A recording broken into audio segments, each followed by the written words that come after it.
What's up everyone, Soldier First Class here, and today's mission, we're going to discuss Final Fantasy VII Remake's controversial ending. Whether you loved it, hated it, or you're somewhere in between, Final Fantasy VII Remake's ending has thrown us all for a loop. Before we go too far though, I do want to state the obvious and say that this video will contain massive spoilers for the ending of Final Fantasy VII Remake. I'd also like to point out that much of the reason this game was a 9.5 and didn't receive a 10 in my book was the ending. I'll also start off by saying that I'm keeping an open mind about it because I know this is a multi-game series and the ending is definitely a cliffhanger. We won't know until part 2 is released and hopefully we get some answers, but this left me more confused than anything. 95% of the game is expanded concepts from the original with a few additions here and there. Then we get to the ending and it's like everything we thought we knew is just thrown out the window for something you might see in a Kingdom Hearts games, Giant Heartless included. Now I love Kingdom Hearts and that's not a slight against the game, it just kinda felt out of place here. I also know that this game has become its own thing, and the meaning of remake isn't what we thought. By the time I go over all the details, it makes more sense that the word remake doesn't apply to the game itself, and more so the characters remaking the original timeline. The problem this leads us to is that some people are going to feel like we've been lied to. Final Fantasy VII Remake was advertised as a faithful recreation of the original game, with expansion and fleshing out of all the details that made the original so great. That never meant that it was going to be a one-for-one, and quite honestly, I didn't want it that way anyway. And up until about an hour left in the game, for the most part all of that was true.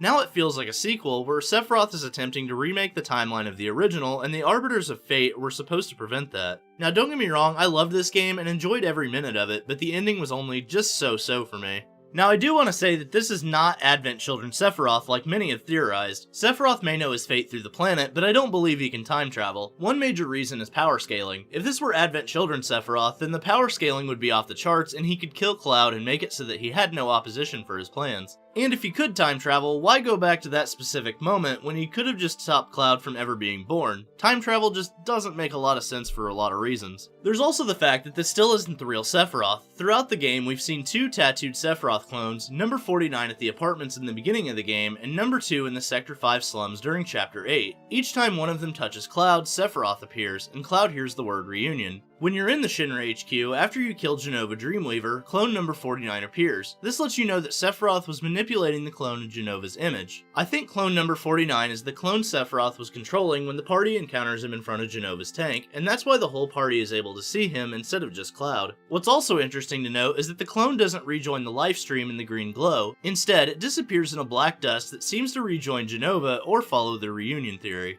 After Jenova Dreamweaver is defeated, we see Sephiroth appear and carry the humanoid Jenova away in his arms. When Cloud goes to stop him, he's greeted by the Watchman of Fate. Then we see Sephiroth, and immediately it turns into clone number 2, who stares directly at Cloud as he jumps off the tower with Jenova in his arms. Bonus points, by the way, if you remember that clone number 2 is the This Guy Are Sick guy from the original. It's at this point that the party has to escape, but first Cloud must fight Rufus. Aerith, Barret, and Red are currently facing off against Arsenal, or 100 Gunner as you may know him. This leaves a lot of time for Sephiroth and his clone to make his way to the end of the Broken Highway before the party arrives. So for me, I think this is a Sephiroth clone that we end up fighting and not some time-traveling Sephiroth from Advent Children. Then Aerith actually sees a moment from the past, which is just before Zack's death. Now this makes sense because they had a deep emotional bond, Zack being her first love. We see Zack taking a stand against the Shinra army, which is an almost word-for-word, shot-for-shot recreation of the scene from the end of Crisis Core. Then we see Arbiters of Fate floating all around the army, ensuring that Zack will meet his fate. I wasn't upset with them showing Zack, as they showed us all kinds of stuff from later in the original game. It was just what happens later that kind of throws a wrench in my enjoyment of the ending.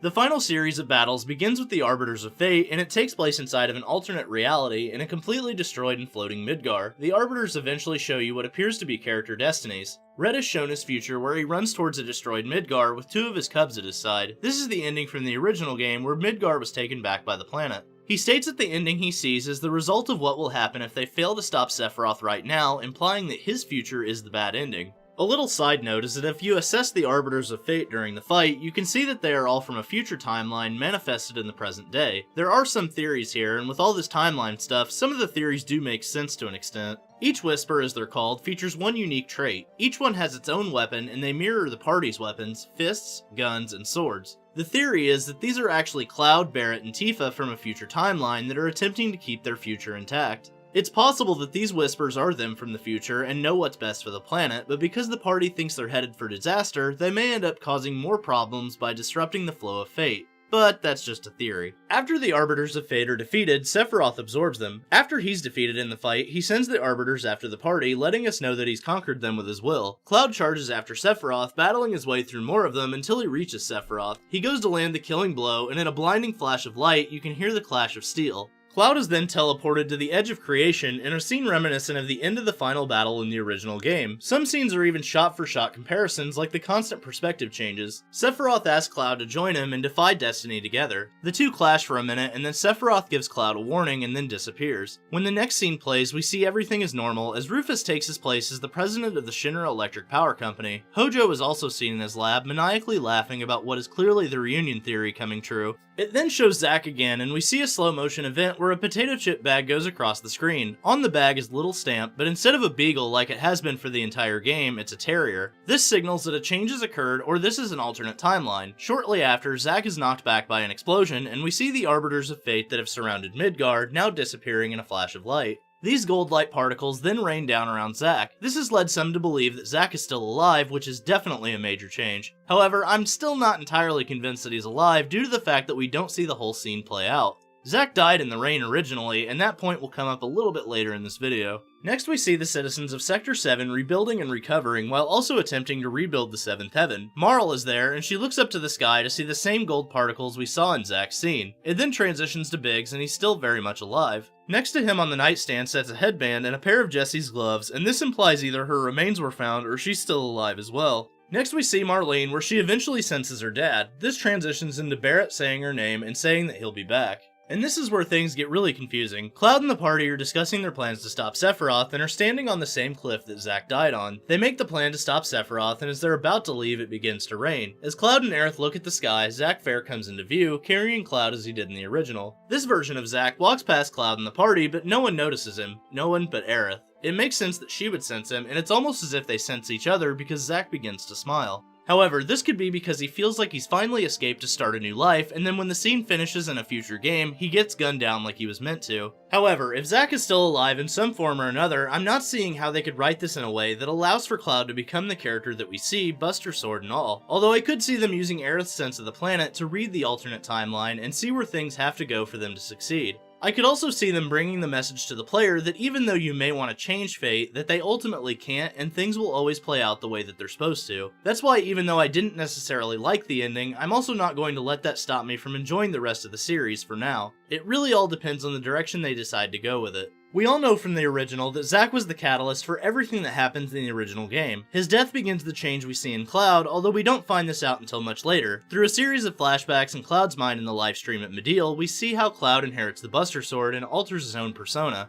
Without this event, Cloud doesn't become who he is. These are the same things with Aerith, as her death is important to saving the planet. But with a few flashbacks in Remake, it appears they're implying her death may not even happen at all. For me, that's one thing I'm worried about, because the whole theme of the original begins to lose its identity. If everyone just comes back, it's kinda like, what's the point of them even dying? The themes of the original were supposed to be dark, supposed to be about moving on from hardships and loss, and overcoming adversity in the face of world-ending danger. If everyone's alive, or you remove that source of pain and loss, then what are the characters fighting for besides just defeating the bad guy, and what does the player have to be invested in emotionally? These are some of my favorite characters of all time, but I understood when they died that it was meaningful and supposed to drive emotion in the player. It was supposed to make the player want to stop the bad guy for something other than him just attempting to end the world. However, as we know from director Motomu Toriyama, he likes the concept of changing fate. I honestly hope they know what they're doing, but I'm not so sure anymore. I get that they want to spice things up and go outside the normal story, but I'm not sure that this was the right move. I don't want to judge this on face value, but it's hard not to when we're left on such a giant cliffhanger. I have a theory that this is a self-fulfilling prophecy, and that everything that is supposed to happen will happen that way. Sephiroth knows that he's destined to lose, and that's why he wants to fight Destiny, and he needs Cloud to help him. However, his actions may cause the very thing he's trying to stop, therefore a self-fulfilling prophecy. It could be the team's way of telling an entirely new story based around the concept of defying fate and taking their lives into their own hands, or it could be that they'll have to correct the timeline themselves with no Watchman of Fate to do it for them. Zack, the Avalanche crew, and Aerith, they may all still die and create the correct timeline. There's still the Avalanche Control subplot that we've yet to get the full scale of, and that's not even including Wutai.